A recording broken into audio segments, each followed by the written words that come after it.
जी। अरे कैसन देखा तारी आजकल भैया घरे में कम रहता रही।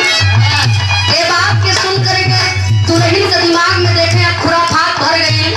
लोग कहलन के मेहरारू वैसन जात पड़ी कि कांटे के सबक बर्दाश्त नहीं करेली। शाम के बेला भैया उनका दुल्हा इलन हो। दुल्ही कहते कि का दे ध्यान घरे कम रहता लेकिन बहरी ज्यादा रहता। तोहार पूरा जानकारी लेके हम बैठल वाले आज सब पूछे तनी के रउआ कौन कौन खेला खेलता रह। दुल्हा कहता के हमारा ने इसे काहे बोलता रो। दुल्हन कहत है कि जब इहे करे के बना ते एगो काम करी हा। का कहे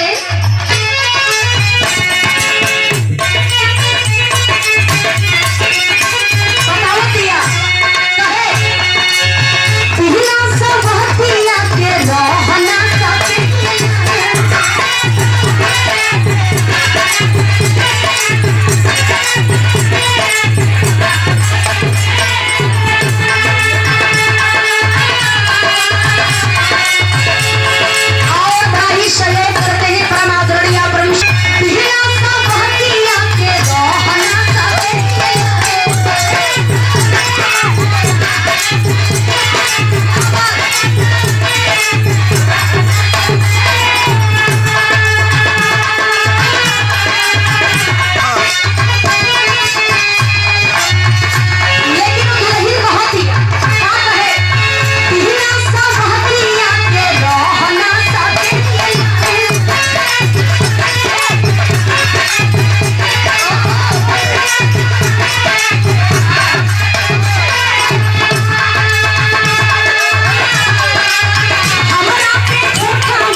अब तू जा अपने मम्मी के लिए आके आवा।